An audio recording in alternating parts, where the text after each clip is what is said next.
संविधान द्वारा जो हमको मिला है, अब मेरा ड्यूटी क्या है? तो बाबा साहब को हम लोग बार बार सुनते उठते नाम लीजिए और सुनते उठते उनको चरणों को नमन कीजिए। मुझे भी मांगे रे जाना है। ईडब्ल्यूएस को 10% आरक्षण दे दिया गया। तो भाई अब देश में सभी के आबादी के अनुसार हो गया, तो ओबीसी को फिर क्यों वो पीछे रह गया? उसको 50% क्यों नहीं मिला? लोगों को शिक्षा, संपत्ति और शस्त्र रखने का अधिकार नहीं था, तो वो किसके समान हो जाए? जिस साँचे में ढले भील जी, उस साँचे में ढलो।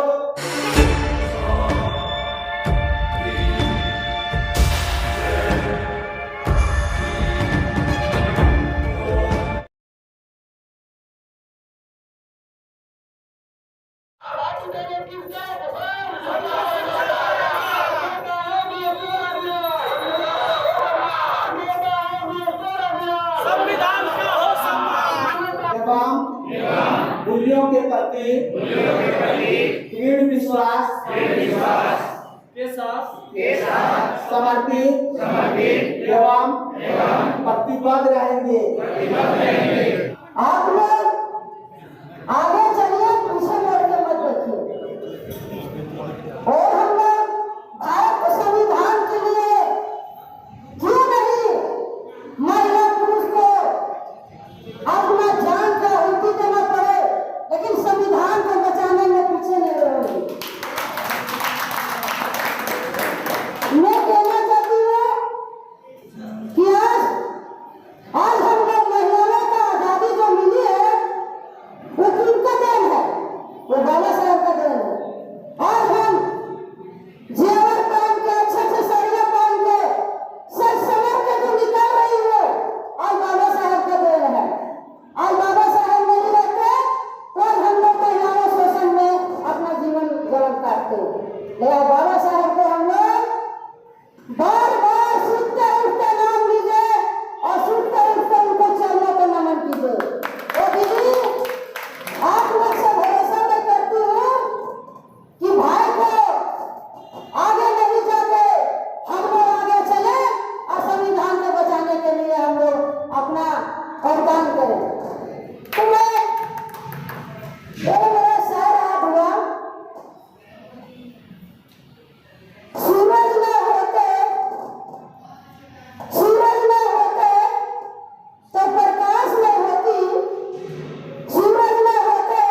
बात कर रहे हैं और हम SC ST OBC से प्यार करके मूल निवासी बहुजन समाज बनाने की प्रक्रिया में लगे हैं। इसका इलाज एक ही है जो अभी चल रहा है कि संविधान द्वारा जो हमको मिला है, मेरा ड्यूटी क्या है? तो गाना जानते हो तो गाना शुरू करो, बोलना जानते हो तो बोलना शुरू करो, और अगर वोट देना जानते हो तो वोट देना शुरू करो, और वोट लेना जानते हो तो वोट देना और वोट लेना दोनों काम शुरू करो। ये सत्ता के माध्यम से हो रहा है और हमको सत्ता के माध्यम से ही खत्म करना पड़ेगा। इसीलिए एक लाइन गा रहा हूं। बाबा साहब ने समाज का निर्माण करके हमको अधिकार दिलाया, फुले साहब ने दिलाया, तो हमको उसी रास्ते पे चलना है। उसी पर एक गीत गा रहा हूं। और भीम दीवानो भीम बाबा की, अभी गदर चला रहा है लोग, और लास्ट में बोलता है कुरान चाहिए या गीता। मैं देख रहा था, लास्ट में बोलता है मुसलमान से कि कभी तुम कुरान चाहते हो या गीता, फिर वो गीता में ला करके छोड़ता है। ये ब्राह्मणों का फिल्म है, लेकिन मेरा फिल्म में ये गाना है। अरे भीम दीवानो भीम बाबा की, अकेले गाने से होने वाला नहीं है। ये लोकतांत्रिक कॉन्सेप्ट है, लोकतांत्रिक संगठन है, व्यक्तिवादी नहीं है। अरे भीम दीवानो भीम बाबा की, नक्शे कदम पे चलो, बोलिए भीम दीवानो भीम बाबा की, नक्शे कदम पे चलो। अरे भूले के दीवाने भूले बाबा की, नक्शे कदम पे चलो। जिस साँचे में ढले भूले भी, उस साँचे में ढलो। क्या है? जिस साँचे में ढले भीम जी, उस साँचे में ढलो। बाबा साहब जब केंद्रीय मंत्री थे तो लोगों ने कहा आप कांग्रेस में चले गए, तो बाबा साहब कहते हैं एक तरफ जगजीवन राम है, एक तरफ डॉक्टर अंबेडकर है। डॉक्टर अंबेडकर पत्थर है जो पार्टी में भी जाने के बाद। एक बात और भी बताना चाहूंगा कि संविधान को जो अनुच्छेद है, ये सारे को लगातार उसे खत्म किया जा रहा है। हम बेबस है, निरीह बने हुए हैं, कहीं कुछ सोचने का भी नहीं समय है। ऐसी स्थिति भी किया गया है कि हमारे लोग पेट से ज्यादा ना सोच सके, इसलिए उन्होंने अनुबंध करनी, आउटसोर्सिंग और फिर लेखक गिनती का ये लाकर हमें जो है, जो ये पीएस बोर्ड चाहती है उसको रोकने के लिए वो लगे हुए हैं। आज बहुत सारे लोग चाहते हैं कि हम किसी कार्यक्रमों में जाएं, हम अपना समय दें, लेकिन उनके साथ मजबूरियां होती, उसे रोकने का काम हो जाए। हम अपनी बातों को, हमारी मांग को जो है, ध्यान से रही बात हमारे दीपक भाई ने कहा कि मांगना से नहीं होगा, सही बात है, लेकिन इस मांग को स्थापित करने का काम राष्ट्रीय ओबीसी मोर्चा ने किया है। कि मांग ये बताने का काम किया है, पहले तो ओबीसी क्या है लोगों को पता नहीं था, झारखंड में नहीं जानते थे ओबीसी क्या है। अब हम लोगों ने सबकी जुबान मीडिया को ये कहने के लिए बाध्य कर दी कि ओबीसी कोई होता है जिसकी आबादी 50% कम से कम है।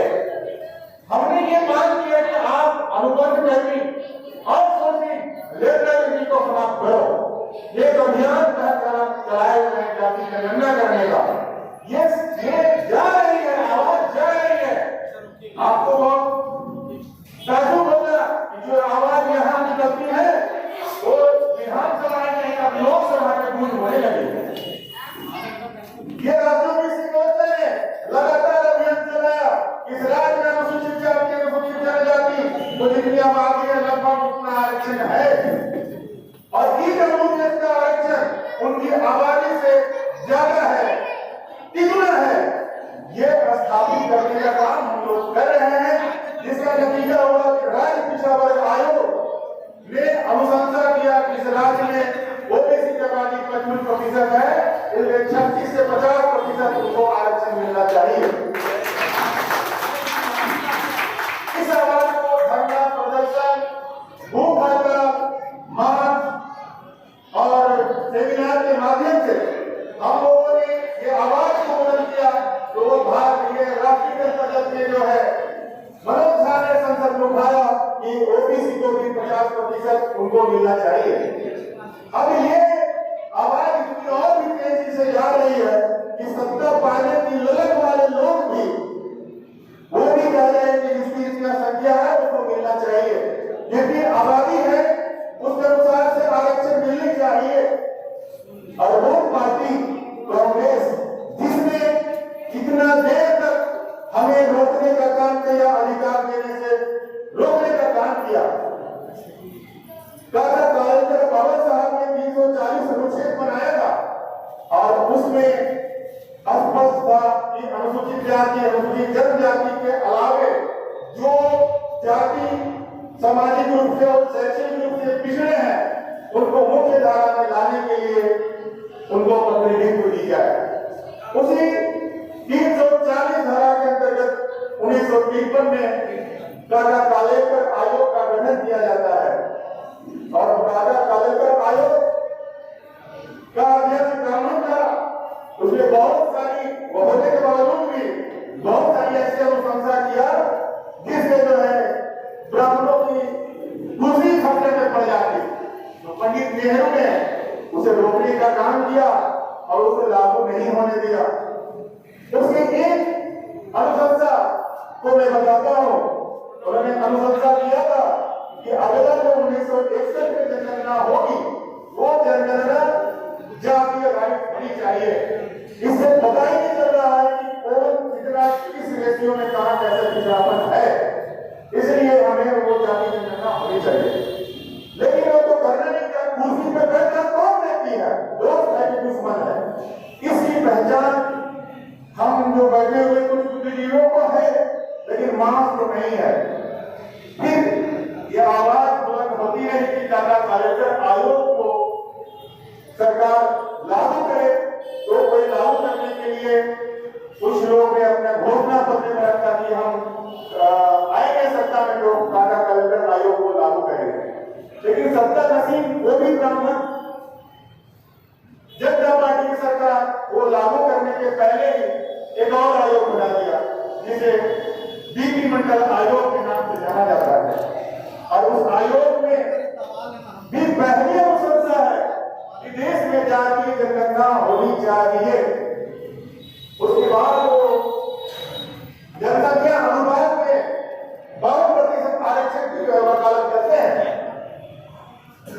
और उस वकालत में के बावजूद भी ये कहना पड़ता है कि उस समय सुप्रीम कोर्ट ने ये 50% की जो सीमा रेखा खींच लिया है उसी के मद्देनजर उन्होंने 27% की बात किया। हम लोगों ने इस आवाज को 50% का जो बुलंदी तब और जोरों से करने लगे हम लोग तक किए कि वो जब ईडब्ल्यूएस को 10% आरक्षण दे दिया गया तो भाई अब देश में सभी के आबादी के अनुसार हो गया तो ओबीसी को फिर क्यों वो पीछे रहेगा, उसको 50% क्यों नहीं मिला। इस अभियान को हम लोग प्रयास कर रहे हैं जन जन तक ले जाने का। अभी मैं कल गोड्डा में था और गोड्डा में हम लोगों ने एक डीपी मंडल साहब की 105वीं जयंती के अवसर पर एक सेमिनार में एक विषय रखा था, जातीय जनगणना और ओबीसी की 52% हिस्सेदारी क्यों और कैसे। इस सेमिनार में मजे की बात है कि सभी पार्टियों को बुलाया गया था और वो लोग आए भी जो पूर्व सांसद थे, पूर्व मंत्री थे, पूर्व विधायक थे और विभिन्न पार्टियों के जिलाध्यक्ष भी थे। मतलब कहीं सीमा रेखा नहीं रही और हम लोगों ने बखूबी उनको समझाने और बताने में क्या मालूम हुए कि ये जो है जाति जनगणना और 52% हिस्सेदारी कैसे मिलेगी। और उसे मैं बताना चाहूंगा कि आप लोग के भी चहेते नेशनल दस्तक के शंभू सिंह जी भी आए हुए थे और डीपी मंडल के पत्र सूरज मंडल भी दिल्ली विश्वविद्यालय के जब वो भी उन लोग भी आए हुए थे। मीटिंग काफी लंबी चली थी। तो ये हमारे अंदर जागरूकता ला हो रही है और जहां भी होता है हम बाम सेठ के द्वारा किए गए कार्यों को सराहना के साथ अपने लोगों को वहां जाने, सीखने, समझने की भी बात मैं लगातार करता हूं। साथियों, ये लाभार्थी शब्द जो है, इस शब्द पे समाज के बीच में मजबूती से जानी चाहिए कि आपको एक एक चीज सांस लेने का भी अधिकार ये संविधान देता है। ये 5 किलो चावल ये इसकी बात के लिए हमारे लोग फंस रहे हैं, तो ये दोस्त हमारी है कि 5 किलो राशन नहीं, इस देश के हुक्मरान को एक नौकरी ऐसी देनी है, अगर ऐसी नौकरी देनी है जिससे वो अच्छी शिक्षा, अच्छी इलाज और घर मकान बना सके। ये जो भावनाएं हैं संविधान में, ये कल्याणकारी राज्य है। और इस बात को भारतीय जनता पार्टी के वाजपेयी जी से बड़ा महान प्रधानमंत्री बताया जाता है, उन्होंने हमारे अधिकार के साथ छल किया है और अनुबंध कर्मी करके उन्हें 10,000 5,000 पे घटाने का काम किया। बहुत बड़ा ये न्याय हुआ है, दुर्भाग्य हुआ है, लेकिन हम लोग को पता नहीं है। ये संविधान में पूरी तरह से चपरासी भी होता है तो उसकी सैलरी, सरकारी सैलरी 50, 60, 70 तक भी पहुंचता है, लेकिन एक अनुबंध कर्मी चाहे डॉक्टर भी हो, उसको 30-35 में जो है क्या स्थिति जो है वो उसको मिलता है। इस पर हमारा कोई चिंतन मंथन नहीं चल रहा है। हमने अपने कुछ साथियों को बोला था कि भाई पैरा टीचर लोग हैं, आप पहले सोचो कि इतना कम वेतन क्यों मिल रहा है, उसका कारण क्या है, उसके बाद आप लड़ाई लड़ो। दुश्मन को पहचानो को किन लोगों ने ऐसा किया था। हम ये बताते हैं अपने भाइयों को कि आप देखिए कि सत्ता में जो इसको वोट करना है तो 2-3 पैमाने हैं। ये पार्टी किसने बनाई है, इसका नेतृत्व कौन करता है, और इस सत्ता में जब आया है तो हमारे लिए क्या किया, अपने लिए क्या किया और आगे क्या कर सकता है। जब तक इसका विश्लेषण नहीं होगा हम सही जगह पर वोट नहीं कर सकते। मैं इस मंच से ये चाहूंगा कि एक अभियान चले कि वोट किसे दें और क्यों दें। वोट का जो है हम किसे दें और क्यों दें, इसका एक पैमाना हम एक मतदाता जागरूकता अभियान चलाकर बताने का काम करें कि ये वोट कितनी अमूल्य है और हम किनको देके आए हैं। हमारे बाबा साहब ने जो संविधान में दिया है, किन किन लोगों पर रहते हुए हमारा अधिकार जो है तहस-नहस हो गया। आज मैं बताता हूं, ये 20-25 साल पहले ये वाजपेयी ने जो अनुबंध कर्मी आउटसोर्सिंग की जो व्यवस्था की, अगर ये व्यवस्था नहीं की होती तो आज हम बहुत बड़ा शक्तिवान, शक्तिशाली और विकसित भारत का निर्माण करते। लेकिन इस आदमी ने इतना पंगु बना दिया है हमारे लोगों को।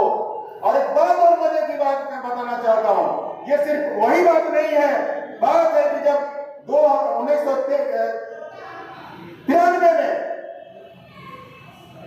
ओबीसी का आरक्षण 27% लागू हुआ तो वाजपेयी को पेट में जो है दर्द होने लगा और वो आदमी ज्यादा दिन तक भी सहन नहीं कर सका और 7 साल ही लगे कि 2000 में उसने अनुबंध आउटसोर्सिंग की व्यवस्था कर दिया।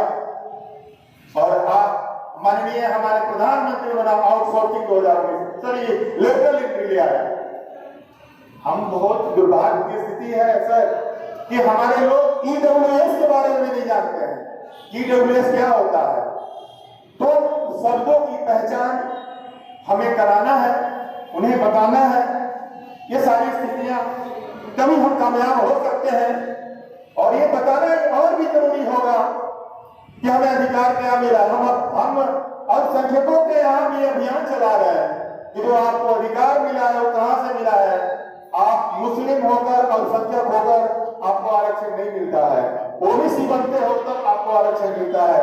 इस बात को आप समझो। इस राज्य के 95% जो अल्पसंख्यक समुदाय में जो आते हैं ओबीसी में है, लेकिन वो उनकी सोच इधर नहीं होती है। तो अभियान चलाते रहना होगा, तभी हम लोग सफलता पाएंगे। मेरी शुभकामनाएं हैं। भीम कामना है, शब्दों को थोड़ा हम लोगों को जो है पर ध्यान देना है। हमारे अंदर में भीम कामना, भीम ने हमें बहुत सारा दिया है, तो भीम कामना है हमारी कि हम लोग आगे बढ़े। मैं इतना ही कहकर अपनी बात को समाप्त करता हूँ। जय भीम, जय मूल्यासी, जय। का कहना है कि इस अनुच्छेद की कोई बात राज्य को स्त्रियों और बच्चों के लिए कोई विशेष उपवर्ग करने से निवारित नहीं करेगी। आर्टिकल 15 क्लॉज 3 भारत के संविधान में यह आर्टिकल सुरक्षा संबंधी मामलों को देखने के लिए शामिल किया गया है। महिलाओं और बच्चों की सुरक्षा का विशेष ध्यान दिया गया है। इस आर्टिकल में किसी भी राज्य को महिलाओं और बच्चों के लिए विशेष प्रावधान बनाने से नहीं रोका जाएगा। अब बात यह है कि हम अगर ये कहते हैं कि आप किसी भी तरह से डिस्क्रिमिनेशन अथवा भेदभाव नहीं कर सके, तो फिर महिलाओं और बच्चों के लिए विशेष अधिकार बना के तो आप डिस्क्रिमिनेशन कर रहे हैं। ऐसा नहीं है, पर ये पॉजिटिव डिस्क्रिमिनेशन है। उदाहरण के तौर पर अगर राज्य सरकार पार्लियामेंट में वुमेन को बैठाने के लिए स्पेशल सिटिंग अरेंजमेंट करता है तो यह पॉजिटिव डिस्क्रिमिनेशन हुआ, ये आपके नेगेटिव डिस्क्रिमिनेशन में नहीं आएगा। तो राज्य सरकार ऐसा कर सकती है। दूसरा उदाहरण चाइल्ड लेबर प्रोहिबिशन एक्ट, मतलब बाल श्रम के खिलाफ एक्ट बनाना, ये भी पॉजिटिव डिस्क्रिमिनेशन है, तो ऐसा किया जा सकता है। अब आगे देखेंगे आर्टिकल 15(4) क्लॉज 4 में। इस आर्टिकल में किसी भी राज्य को अनुसूचित जाति एवं जनजाति के सामाजिक और शैक्षिक सुधार और उन्नति के लिए विशेष प्रावधान बनाने से नहीं रोकेगा। इसलिए राज्य को समाज के पिछड़े वर्ग, अनुसूचित जाति, जनजाति की शिक्षा हेतु और सामाजिक विकास का ध्यान रखा जाएगा, यह सुनिश्चित किया गया। यह क्लॉज मैं आपको बता दूं तो 1951 में स्टेट ऑफ मद्रास और चंपारण तोरे राजन के मध्य चल रहे केस पर सुप्रीम कोर्ट के निर्णय पर संविधान में जोड़ा गया था। इस फैसले के कारण भारत के संविधान में पहला संशोधन हुआ। आर्टिकल 42 कहता है provision for just and human conditions of work and maternity leave.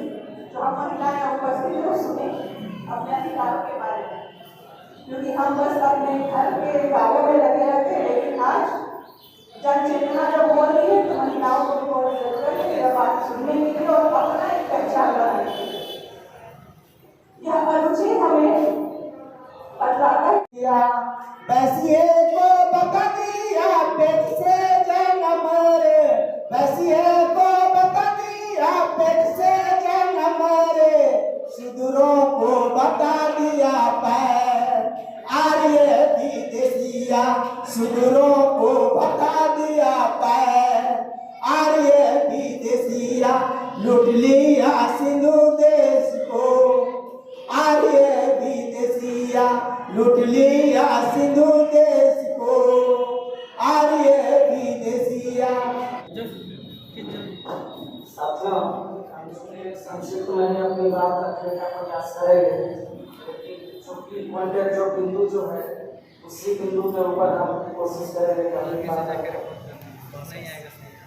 जैसे आप सभी लोग जानते हैं, यदि हम जो पीएस पूरा अभियान जिस भारतीय संविधान की चर्चा कर रहे हैं, तो क्या ऐसा आपको लगता है कि संविधान हमारे अधिकार की बात करता है सिर्फ इसलिए हम यहाँ पर इतने बड़े कार्यक्रम आयोजित कर रहे हैं?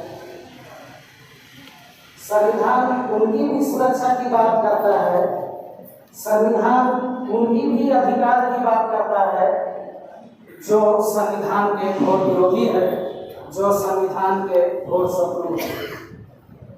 आप में से कोई ऐसा व्यक्ति है जो हमको बता सकते हैं कि यह संविधान ब्राह्मणों को अधिकार नहीं दिया है?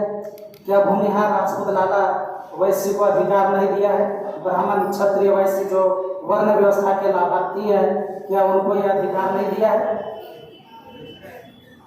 ये भारतीय संविधान सबको अधिकार दिया है, सबकी सुरक्षा की बात करता है। लेकिन कौन सा ऐसा समूह है, कौन सा ऐसा वर्ग है जो संविधान के खिलाफ में, इतने बड़े संविधान के खिलाफ में पूरे देश स्तर पर इतना बड़ा कार्यक्रम कर रहा है, स्टेटमेंट मीडिया के माध्यम से इस तरह से देता है कि हम संविधान बदलने वाले हैं, संविधान बदलने वाले हैं।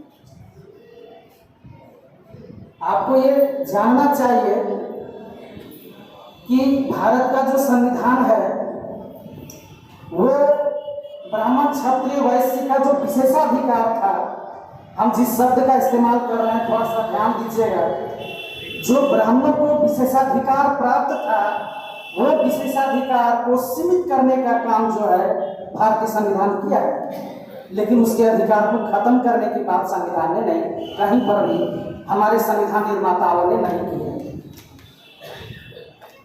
जो ब्राह्मण आज से 2000 साल पहले, उस समय बीपीसी जो कानून लागू था, ब्राह्मण पिनल कोड जिसको मनुस्मृति कहते हैं, और उस मनुस्मृति में ब्राह्मण को शिक्षा, संपत्ति और शस्त्र रखने का अधिकार था। हमारे साथी लोग जानते होंगे वो मंत्र भी, हमें याद नहीं है, लेकिन सत्य नापे ही सुधरेना नागारी धन संचय, ऐसे करके जो मंत्र मनुस्मृति में लिखा है, उसमें शूद्रों को, यानी कि आज के जो 6743 जातियों में जो बटे हुए जो लोग हैं, schedule caste, schedule tribe, other backward classes के लोग, इनको शिक्षा से, संपत्ति से और शस्त्र से, ये 3 चीजों से इनको रखने से मनाही था, पाबंदी था, इनको अधिकार नहीं था। लेकिन ये जो ब्राह्मण क्षत्रिय वैश्य जो है, इसको तीनों विशेषाधिकार प्राप्त था।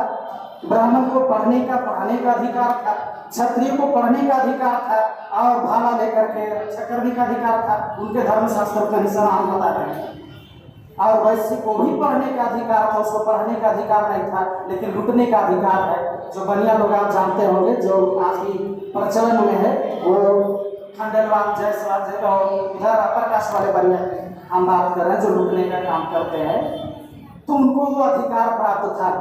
लेकिन जो शूद्र जो थे, आज जो हम इस हॉल में बैठे हुए जो शूद्र, उनकी परिभाषा के अंदर, उनकी पैरामीटर के अंदर जो आने वाले शूद्र है, जो हम लोग ये बैठे हैं, उनको ये अधिकार प्राप्त नहीं था।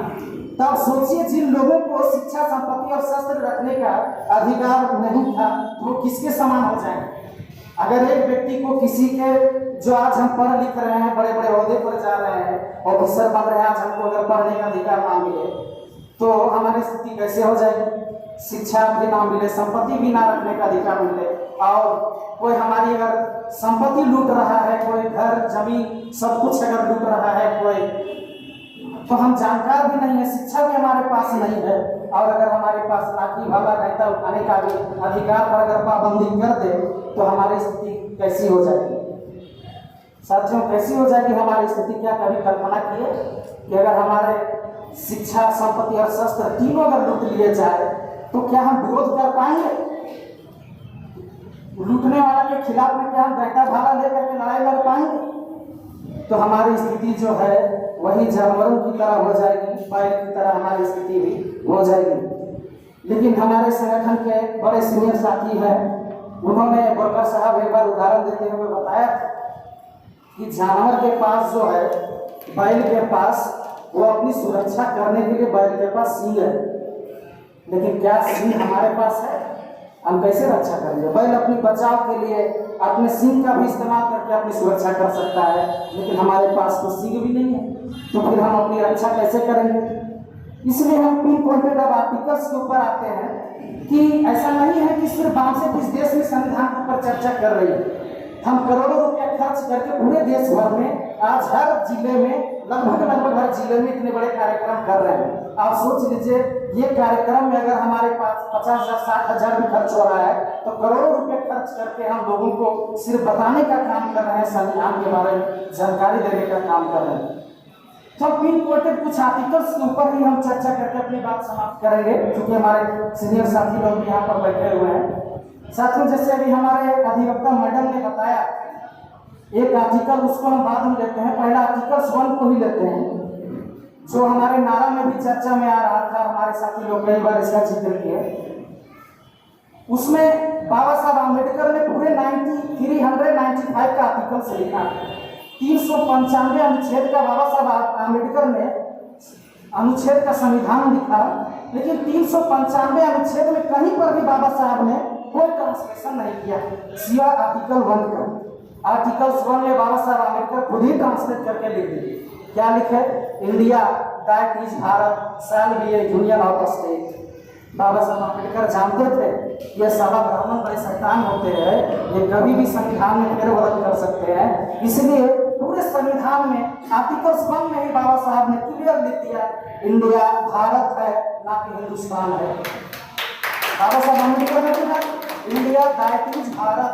अब इस पर भी काफी लंबे चर्चा हुई थी संसद भवन में, लेकिन आज उसी आर्टिकल्स की धज्जियां उड़ाने की बात जो है हमारे देश में हमारे लोग भी कर रहे हैं। ब्राह्मण अपनी ब्राह्मणवादी मीडिया के माध्यम से निरंतर दुष्प्रचार कर रहा है। दूसरा अनुच्छेद लेते हैं जो मैडम ने भी चर्चा किया, आर्टिकल 15 का 4। ये भारतीय संविधान के मूल संविधान में यह अनुच्छेद नहीं था साथियों।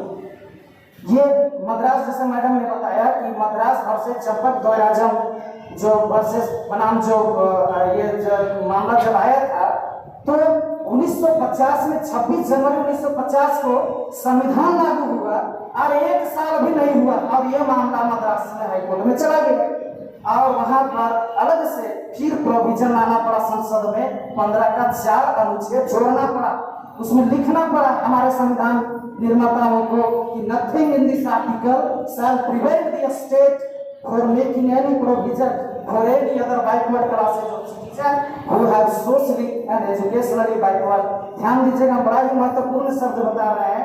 उसमें लिखा है nothing in this article prevent the state। इस अनुच्छेद में स्टेट किसी प्रकार का कोई मनाही नहीं कर सकता है। Any other for making provision, यानी कि जो प्रोविजन हम बना रहे हैं अदर बैकवर्ड क्लासेस के लिए, यानी कि schedule caste, schedule tribe, other backward classes of citizen, उस शब्द में अदर बैकवर्ड नहीं है, तो उस बैकवर्ड क्लासेस ऑफ सिटीजन में शेड्यूल कास्ट भी आता है, शेड्यूल ट्राइब भी आता है, अदर बैकवर्ड क्लासेस भी आता है। और उसका पैमाना जो हमारे संविधान निर्माताओं ने दिया वो था सोशली एंड एजुकेशनली बैकवर्ड। ये सामाजिक और शैक्षणिक पिछड़ापन को आधार बनाते हुए 15(4) का अनुच्छेद जो है 1951 संविधान 50 में लागू हुआ, 1 साल में नहीं हुआ, इस पर संशोधन करके पुनः आर्टिकल 15(4) को जोड़ना पड़ा सकते। दूसरी जो बात है अनुच्छेद 16 का 4, ये ध्यान दीजिएगा, 16 का 4 जो अनुच्छेद है ये ड्राफ्ट संविधान में उसका जो आर्टिकल्स था 10 क्लोज 3 था। जब बाबा साहब संविधान बना रहे थे तो उस संविधान का जो फर्स्ट ड्राफ्ट का जो ये पेज होता है उसमें वो आर्टिकल्स आज भी है 10 क्लोज 3 में। जो मूल संविधान जब क्लियर किया गया तो उसमें आज का जो संविधान है 16 का 4 वो अनुच्छेद आपको दिखाई देता है। तो वो अनुच्छेद में पर्याप्त प्रतिनिधित्व की बात की गई है बैकवर्ड क्लासेस ऑफ सिटीजन, मतलब schedule caste, schedule tribe, other backward classes के लिए नौकरियों में आरक्षण मिलना चाहिए, इसकी बात जो है अनुच्छेद 16 का 4 कहता है। साथियों यही नहीं, जब इंदिरा गांधी की जब सरकार थी तो इंदिरा गांधी ने 42वें संशोधन के तहत संविधान में 3 शब्द को घुसेड़ा था। चूंकि वो शब्द देखिए ध्यान देने योग्य हम बात बता रहे हैं कि अनुच्छेद ऑटोमेटिक 15 में है, जाति, धर्म, लिंग, प्लेस ऑफ बर्थ के आधार पर किसी भी नागरिक के साथ में कोई भेदभाव नहीं किया जाएगा। प्लेस, जाति, धर्म, लिंग, place of birth. Place of birth के मतलब हुआ कि कोई कहे कि हम दिल्ली में, बॉम्बे में पैदा लिए हैं और तुम झारखंड में पैदा लिए हो, हम तुमसे ज्यादा श्रेष्ठ हैं, तो उसमें लिखा हुआ है कि प्लेस ऑफ बर्थ के भी आधार पर भेदभाव नहीं किया जाएगा। इंदिरा गांधी की सरकार ने 42वें संशोधन के तहत 1974 या 76 में, उसने 76 में जो संशोधन किया और उसमें 3 शब्द जो जोड़े, समाजवादी, अखंडता और धर्मनिरपेक्षता। क्या इंदिरा गांधी सरकार को ये समझ में नहीं आ रही थी कि 15 का अनुच्छेद में स्पष्ट लिखा हुआ है जाति और धर्म के आधार पर भेदभाव नहीं किया जाएगा, तो फिर उसको धर्मनिरपेक्षता वाले शब्द को संविधान में क्यों डालना पड़ा? ये ब्राह्मणों की जो फिलोसफी जो कहते हैं ना ब्राह्मणिकल फिलोसफी, ये आम आदमी को समझ में नहीं आता है। इसलिए ये बताने का काम जो है साथियों हम लोग ये छोटे कार्यक्रम के माध्यम से, हम लोग सेमिनार के माध्यम से, सिम्पोजियम के माध्यम से, कैडर कैंप के माध्यम से देश में लोगों को बताने का काम कर रहे हैं। यही नहीं साथियों, जो भारतीय संविधान का जो अनुच्छेद है वो 245 का जो अनुच्छेद है, आज इसमें भी बैठी हमारी कोई महिला जरूर होगी जो मुखिया में होगी, वो अनुच्छेद है भारतीय संविधान का 245 का डी और की, जो नगर पालिका में और मुखिया में हमारे लिए रिजर्वेशन की व्यवस्था करता है। और अनुच्छेद 330 जो है हमें लोकसभा में पर्याप्त प्रतिनिधित्व शेड्यूल ट्राइब को देने की बात करता है। और 332 जो अनुच्छेद है वो अनुच्छेद विधानसभा में हमारे लिए रिजर्वेशन की बात करता है। तो अभी 300 और वो जो अनुच्छेद का जो आधार है वो 334 है। और 334 अनुच्छेद को आधार बनाते हुए ये लिखा गया है कि प्रत्येक 10 साल में पॉलिटिकल रिजर्वेशन है, ध्यान दीजिएगा, पॉलिटिकल रिजर्वेशन यानी कि राजनीतिक आरक्षण को हर 10 साल में उसको वृद्धि किया जाएगा। इस तरह की जो बातें हैं वो अनुच्छेद 334 के तहत हमको प्राप्त है। लेकिन आज आम चर्चा में इतने बड़े स्तर पर पूरे देश भर में ब्राह्मणवादी ताकतें जो है पूरा मीडिया के माध्यम से, पूरे अपने कार्यक्रमों के माध्यम से, जुडिशरी यानी कि न्यायपालिका के माध्यम से, कार्यपालिका के माध्यम से, विधायिका के माध्यम से, पूरे डेमोक्रेटिक इंस्टीट्यूशन के माध्यम से ये दुष्प्रचार कर रही है कि रिजर्वेशन जो है सिर्फ और सिर्फ 10 साल के लिए था। या ध्यान दीजिएगा, हम जो बता रहे हैं ये महत्वपूर्ण बात है। ये संविधान आपके हाथों में होगी, आप संविधान का पन्ना खोलिए, 334 में स्पष्ट ये पॉलिटिकल रिजर्वेशन की बात है। और उसका संशोधन जब हुआ, संविधान 50 में बना तो 1960 में जब संशोधन हुआ वो भी राजनीतिक आरक्षण का संशोधन हुआ। वो जो 16/4 और 15/4 का आरक्षण उसका संशोधन नहीं होता है, लेकिन दुष्प्रचार जो ब्राह्मणवादी शक्तियां करती है, हमला जो करती है 15/4 और 16/4 जो हमको शिक्षा और नौकरी देने के बाद करता है, वो कहता है कि आरक्षण 10 साल के लिए था। उन शैतान ब्राह्मणों को, अपर कास्ट के लोगों को ये आपको बताना चाहिए कि जो 8वां संशोधन हुआ भारतीय संविधान का वो राजनीतिक आरक्षण का था। जो 23वां संशोधन हुआ भारतीय संविधान का वो भी राजनीतिक आरक्षण था। 45वां संशोधन जो हुआ वो भी राजनीतिक आरक्षण था। 62वां जो संशोधन हुआ वो भी राजनीतिक आरक्षण था। और जो 93 या 95 कुछ आर्टिकल्स है वो भी पॉलिटिकल रिजर्वेशन का था। और अभी जो पिछले साल जो संशोधन किया 104 अमेंडमेंट जो लाया था हमने, वो भी 104 या 105 है सर। अभी जो पॉलिटिकल रिजर्वेशन SC/ST का आया 105 है ना, 105वां अनुच्छेद जो है अभी हाल में पिछले साल जो संशोधन करके 10 साल और एक्सटेंड किया गया है, यानी कि आज 2021 था तो 2030 तक वो रिजर्वेशन को आगे बढ़ाएगा। फिर 2030 आएगा, फिर संशोधन जो होगा वो राजनीतिक आरक्षण के ऊपर होगा। तो ये भ्रम में आप मत रहिएगा कि आरक्षण 10 साल के लिए था। ये चर्चा आम चर्चा होती है, इसलिए हम आपको ये बात बता रहे हैं साथियों। अब हम सिर्फ 3 आर्टिकल्स का चर्चा करके अपनी बात खत्म करेंगे। पहली बात है कि जब संविधान बन रहा था तो बाबा साहब अम्बेडकर के पास जो प्रोविजन आए थे तो उस प्रोविजन में सबसे पहला मामला था बैकवर्ड क्लासेस के लोगों के लिए, यानी कि आज के तारीख में जो OBC के जो वर्ग है उसके लिए अनुच्छेद उसके लिए है 340 में स्पष्ट लिखा हुआ है कि भारत सरकार राष्ट्रपति जो है वो क्या करेगी, एक कमीशन बनाएगी और देश में एक डेटा तैयार करेगी जो सोशली और एजुकेशनली बैकवर्ड है, यानी कि जो सामाजिक और शैक्षणिक रूप से पिछड़े हुए लोग हैं उनके लिए एक कमीशन बनाएगी। और उसी कमीशन का आधार बनाते हुए अभी OBC कमीशन भी शायद अभी हाल फिलहाल में आया है। अभी उसका कौन सा अनुच्छेद है, थोड़ा 104 या कुछ होगा, 104 या 5 होगा, तो उसको थोड़ा देख लीजिएगा। अभी हाल में जो OBC कमीशन के बारे में जो नया संशोधन हुआ है, हाँ हमारे सर हैं, राजेश सर हैं, काफी जानकार हैं, तो वो बताएंगे डिटेल में। और उसके बाद जो साथियों 2 अनुच्छेद जो हम बात कर रहे थे कि OBC का आरक्षण, OBC का जो अनुच्छेद है वो 340 है। इसके बाद शेड्यूल कास्ट का आरक्षण, ये अनुच्छेद जो बताया बाबा साहब ने, उसका आर्टिकल जो है 341। और इसके बाद शेड्यूल ट्राइब का जो आर्टिकल है 342 का आधार बनाते हुए राष्ट्रपति महोदय के दिशा निर्देशन में पूरे देश का भ्रमण करते हुए, मतलब एक डेटा तैयार करने का जो अधिकार है कि शेड्यूल ट्राइब में कौन से लोग शैक्षणिक और एजुकेशनल रूप से बैकवर्ड हैं उसको उसमें शामिल किया जाए। लेकिन संविधान की धज्जियां उड़ाते हुए आपको जानकर आश्चर्य लगेगा कि 103 जो अमेंडमेंट आया इस देश में इकोनॉमिक वीकर सेक्शन के नाम पर, जो आज अगली जातियों को जो आरक्षण मिला हुआ है 10%, वो संविधान की मूल भावना के खिलाफ में जाकर के इस ब्राह्मणवादी ताकतों ने, ब्राह्मणवादी सरकारों ने देने का काम किया है। साथियों, भारत के संविधान का जो आर्टिकल्स है 15 का 4 और 16 का 4 आपको हम पढ़ करके बता दिए, अंग्रेजी में बता दिए कि वहां पर सोशली बैकवर्ड लिखा हुआ है, एजुकेशनली बैकवर्ड लिखा हुआ है। ये दो पैमाने को आधार बना करके हमको शिक्षा और नौकरियों में आरक्षण हमको दिया जा रहा था। लेकिन ब्राह्मणवादी सरकार ने, जो फुल बहुमत की सरकार है, तो जो फुल बहुमत की सरकार होती है ऑटोमेटिक डिक्टेटरशिप होती है, तानाशाही होती है। आप कुछ कहेंगे, कुछ करेगा कुछ, तो आप कुछ नहीं कर पाएंगे, क्योंकि वो सरकार पर जो नियंत्रण है, वो उसके पावर स्ट्रक्चर का जो नियंत्रण है वो ब्राह्मणवादी शक्तियों के अधीन में है। इसलिए वो संविधान के मूल भावना के खिलाफ जाकर के जो 15(5) या 15(6) का जो नया आर्टिकल जो घुसेड़ा है संविधान में, वो आर्थिक रूप से कमजोर वर्ग यानी कि अपर कास्ट के लोगों के लिए वो 10% दिया गया।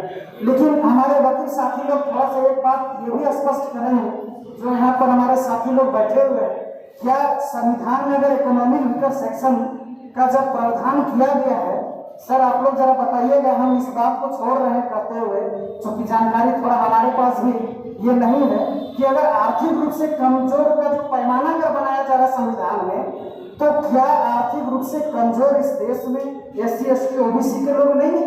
क्या वो EWS के नाम पर 10% में क्या SC ST OBC का जो आर्थिक रूप से कमजोर वर्ग के लोग हैं, क्या उसमें नहीं घुस सकते हैं? क्या ऐसा भी प्रावधान है? हमारे साथी लोग बताएंगे जरा, संविधान के जो जानकार व्यक्ति हैं, हमारे इधर निशांत सर भी है, तो ये बात थोड़ा सा इस कार्यक्रम में भी आना चाहिए कि क्या ये इकोनॉमिक वीकर सेक्शन के नाम पर जो 10%, जिसकी किसी भी स्टेट में ब्राह्मणों की जनसंख्या नहीं होगी 10%। अभी मद्रास सरकार ने जो स्टालिन की जो सरकार है उसने बताया है कि हमारे राज्य में तो ब्राह्मण 10% इनको आरक्षण दिया जा रहा है, अगली जातियों को, इनकी पॉपुलेशन भी राज्य में 10% हुई, फिर भी उनको संविधान के विरुद्ध में ये ब्राह्मणवादी शक्तियां जो है स्पेशल प्रोविजन उनके लिए दे रही है। तो ये चीज हम अपने साथियों के लिए छोड़ते हुए अपनी बात में ही विराम देते हैं। धन्यवाद। जय हिंद, जय हिंद।